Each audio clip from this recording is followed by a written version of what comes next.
స్వతంత్రం లభించి 76 ఏళ్ళు గడిచింది. అయినా ఈ దేశంలో 76 ఏళ్ళు గడిస్తే కూడా 56% జనాభా కలిగినటువంటి బీసీలకు ప్రజాస్వామ్యబద్ధమైన హక్కులు కానీ రాజ్యాంగబద్ధమైన హక్కులు ఇంతవరకు లభించలేదు. దీని మూలంగా భారతీయ సమాజం ఒక గొప్ప సమాజం.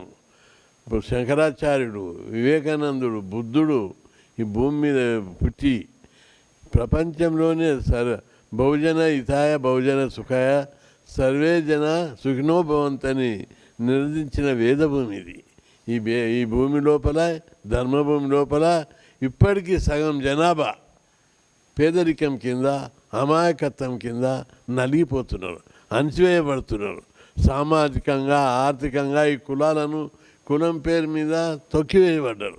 ఇట్లాంటి స్థితి నుంచి విముక్తి జరగాలంటే నేటి ప్రధాని నరేంద్ర మోడీ బలమైన ప్రధాని.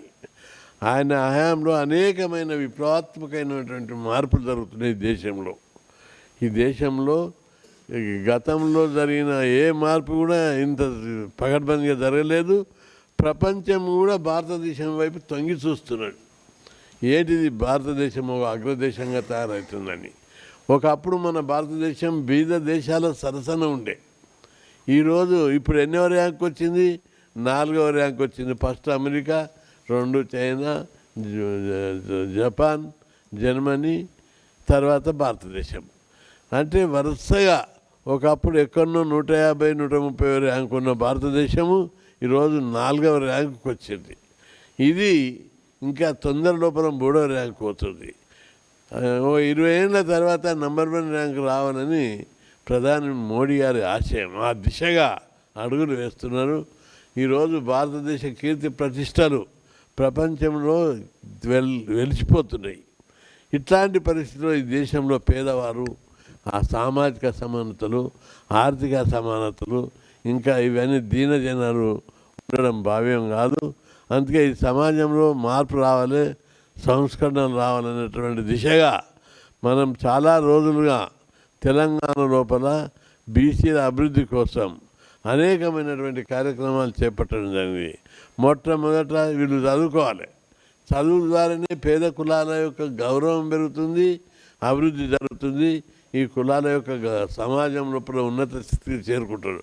విద్య ద్వారానే సమాజంలో మార్పు వస్తుందనే ఆశయంతో 40 ఏళ్ళకుండా హాస్టల్ సీట్ వస్తే చదవని పరిస్థితి, ఫీజులు కట్టలేక, స్కాలర్షిప్ రాక, చదువుకోలేక నానా ఇబ్బందులు పడ్డటువంటి ఈ బీసీలకు హాస్టళ్ళు పెట్టాలి, గురుకులాలు పెట్టాలి, స్కాలర్షిప్లు మంజూరు చేయాలి, ఫీజులు మాఫీ చేయాలని అనేక పోరాటాలు చేసి దేశంలో ఎక్కడ లేని విధంగా ఇక్కడ స్కీములు పెట్టేయడం మూలంగా ఈరోజు చాలా పెద్ద ఎత్తున ప్రతి ఇంటిలో డిగ్రీ పీజీ చదివే ప్రకారం ఉన్నాడంటే ఈ 2 తెలుగు రాష్ట్రాలే.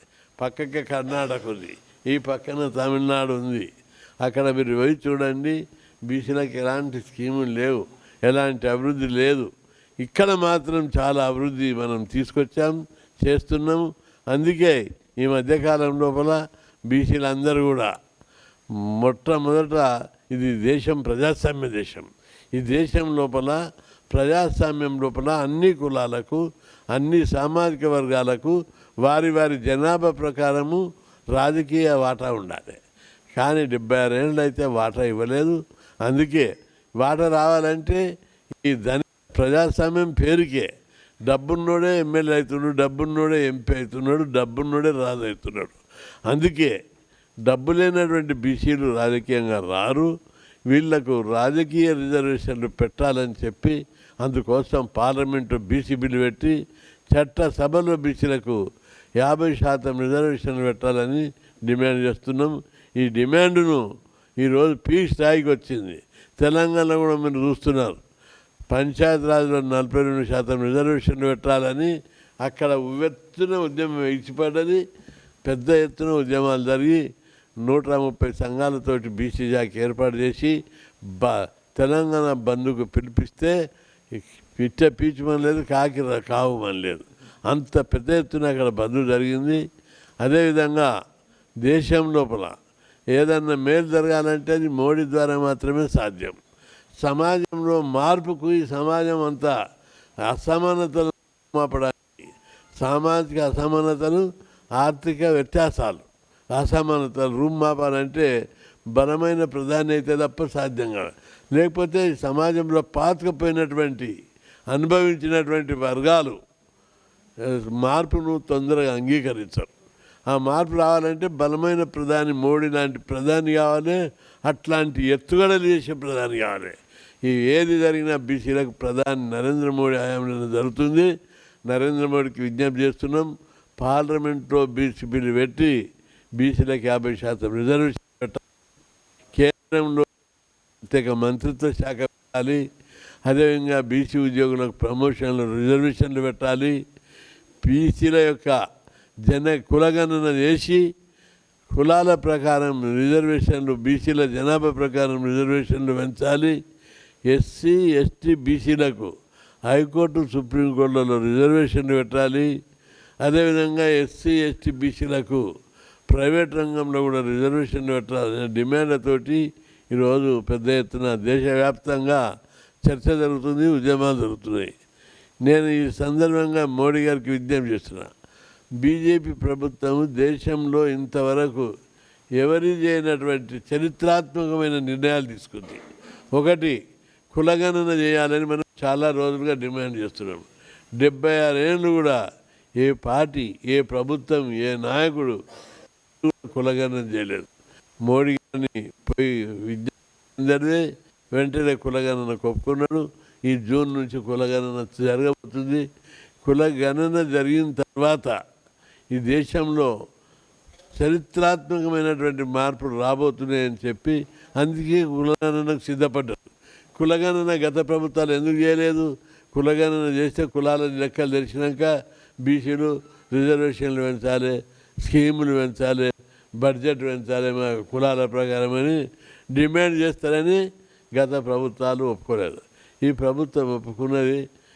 ఇక్కడ ఉన్నటువంటి ప్రజలందరూ బీసీలు, ఎస్సీలు, ఎస్టీలు వీళ్ళంతా భారత మాత బిడ్డలు, వీరికి సమాన హక్కులు ఇవ్వాలని ఒకే ఒక పార్టీ భావించేది బీజేపీ. మీ అందరికీ గుర్తు చేస్తున్నా, 76 ఏళ్ళ స్వతంత్ర భారతదేశంలో ఈ దేశాన్ని ఎక్కువ రోజులు కాంగ్రెస్ పరిపాలించింది, బీజేపీ అది జనతాదళ్ పరిపాలించింది, జనతా పార్టీ పరిపాలించింది, ఎన్డీఏ కూటమి పరిపాలించింది. ఏనాడు ఏ పార్టీ అయినా బీసీలకు చట్టసభల రిజర్వేషన్లకు కొట్లాడిందని నేను ప్రశ్నిస్తున్నాను. అందుకే బీసీలకు ప్రతి దశలో అన్యాయం చేస్తున్నారు. ఈ వైఖరి మార్చుకోవాలి. బీసీలు రగిలిపోతున్నారు. మాట మాకు కావాలని డిమాండ్ చేస్తున్నారు. అందుకోసం పెద్ద ఎత్తున బీసీలు ఉద్యమాలకు సిద్ధం కావాలని చెప్పి నేను విజ్ఞప్తి చేస్తున్నా. రెండవది, కులగణన తర్వాత దేశంలో విప్లవాత్మకమైన మార్పులు జరిగే విధంగా ప్రధాని నరేంద్ర మోడీ చర్యలు తీసుకుంటారని ఆశాభావం వ్యక్తం చేస్తున్నాం. ఎందుకంటే కులగణన లెక్కలు తీయాలని బీజేపీ పార్టీ ఆలోచిందంటే అన్నిటికీ సిద్ధమయ్యే కులగణన అందరూ అనేక డిమాండ్లు వస్తాయి. విద్యా ఉద్యోగ రిజర్వేషన్లు పెంచమంటారు, చట్టసభలో రిజర్వేషన్లు కావాలంటారు, బడ్జెట్లో మా వాటా కావాలి, సప్లన్ కావాలని అడుగుతారు. వీటన్నిటిని అధిగమించి వీళ్ళతోటి ఒప్పించి తీసుకోవాలని చెప్పి ప్రభుత్వం మేము డిమాండ్ చేస్తున్నాం. తొందర లోపలే కులగణన అయినాక దేశంలో మార్పులు జరుగుతాయి. ఆ మార్పులకు తగ్గట్టుగా మనమందరం బీసీలం కూడా ఆ వాతావరణము మొమెంటం డెవలప్ చేయాలి. త్వరలోపల 5 లక్షల నుంచి 10 లక్షల మందిని తోటి భారీ బహిరంగ సభ పెట్టి ప్రధాని నరేంద్ర మోడీని పిలిపించి బీసీలకు జరిగిన అన్యాయం, బీసీల్లో 2640 కులాలు ఉంటే 2600 కులాలు ఇంతవరకు పార్లమెంట్లో అడుగుపెట్టలే. కేవలం 40 కులాలు అడుగుపెట్టాయి. 246 కులాలు పార్లమెంట్లో అడుగుపెట్టే రోజు రావాలి. అదేవిధంగా జనాభా ప్రకారము విద్యా ఉద్యోగాలను కూడా బీసీల యొక్క రిజర్వేషన్లు పెంచాలి. ఈ డిమాండ్లను సఫలీకృతం కావాలంటే బలమైన ప్రధాని నరేంద్ర మోడీతో బహిరంగ సభ పెట్టి బీసీల కులవృత్తులు ప్రదర్శన చేస్తాం. ఇప్పటికీ 76 ఏళ్ళు అయితే కూడా ఇంకా కులవృత్తులు చేసుకునేటట్టు అనాగరిక జీవితం, సంచార జీవితం, బిచ్చాటన చేసి బతికేటటువంటి సంచార జాతులు, బిచ్చాటన కులాలు ఉన్నాయి సమాజంలో. ఈ కులాలను అభివృద్ధి చేయాలంటే తప్పనిసరి బీసీలకు రాజ్యాంగబద్ధమైన మార్పు రావాలి. ఆ దిశగా బీసీలు బలమైన పోరాటాలకు సిద్ధంగా దానికి తగ్గట్టు ప్లాన్ చేస్తున్నారు. కులగణన 1 year చేయడం పెద్ద సమస్య కాదు. జనగణనలో కులగణన ఒక కాలం పెట్టడమే. జనగణన చేసినప్పుడు 35 కాలమ్స్ ఉంటాయి. కులగణన చేస్తే ఇంకొక కాలం ఎక్కువ అవుతుంది. దాన్ని ట్యాబ్లేషను విడదీయడము అయితే ఇక్కడ చాలా కాంప్లికేషన్స్ ఉండే. ఓత బీసీ, ఓత ఎస్సీ, ఓత ఓసీ ఉన్నాయి. ఇవి ప్రాబ్లమ్స్ వస్తాయని. ఏ రాష్ట్రంలో బీసీ ఉంటే ఆ రాష్ట్రమే బీసీ, ఎస్సీ ఉంటే ఎస్సీ కోటా కింద లెక్క పెట్టాలి. బీసీల కన్ఫ్యూజ్ రావద్దని చెప్పి క్లారిటీ మేము ఇవ్వడం జరిగింది. అప్పుడు అన్నీ అయినాకనే ప్రధాని నరేంద్ర మోడీ ఒప్పుకున్నాడు. చరిత్రలో ఇంతవరకు ఏ పార్టీ ఒప్పుకోలేదు. దేశంలో ఎవ్వరు ఏ నాయకుడు ప్రధానమంత్రి కూడా ఒప్పుకోలేదు. నరేంద్ర మోడీ ఒప్పుకొని బీసీలకు మేలు చేయడానికి నడుం బిగించాడని చెప్పి మీకు ఈ సందర్భంగా గుర్తు చేస్తున్నా.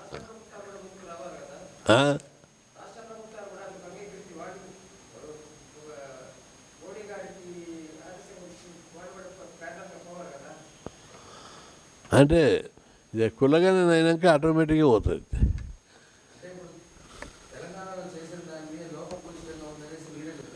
అది తెలంగాణ చేసింది కులగణన కాదది సర్వే.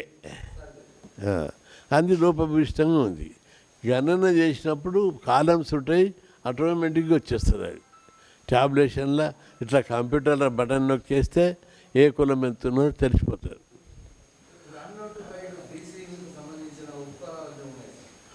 డినోటిఫైడ్ కులాలు, సంచార జాతులు తప్పనిసరి. అందుకే కదా నేను డిమాండ్ పెట్టే దానిలో సంచార జాతులు, మోస్ట్ బ్యాక్వర్డ్ క్లాసెస్, భిక్షాటన చేసే కులాలు, గుర్తింపు పొందని కులాల పిల్లల్ని తీసుకొచ్చి డైరెక్టు వాళ్ళకి ఎంట్రన్స్ లేదు, ఫీజులు లేవు, స్కూళ్ళల్లో డైరెక్ట్ చేసేటట్టు జీవో తీపించాం. స్కాలర్షిప్లలో కూడా ఇప్పుడైతే అందరికి వస్తుంది. అప్పుడు రానప్పుడు కూడా వాళ్ళకి ప్రయారిటీ ఇచ్చేటట్టు నెంబర్ 42 కూడా తీయించాను నేను. చరిత్ర సృష్టించినోడు ఇప్పుడు ఆ చరిత్రని తిరగరాయబోతున్నాడు. అబద్ధాల గోడల్ని బద్దలు కొట్టి నిజాలను రాగా మీ ముందుంచబోతున్నాడు. నిజమైన వార్తల కోసం వెంటనే డౌన్లోడ్ చేసుకోండి రా యాప్ని.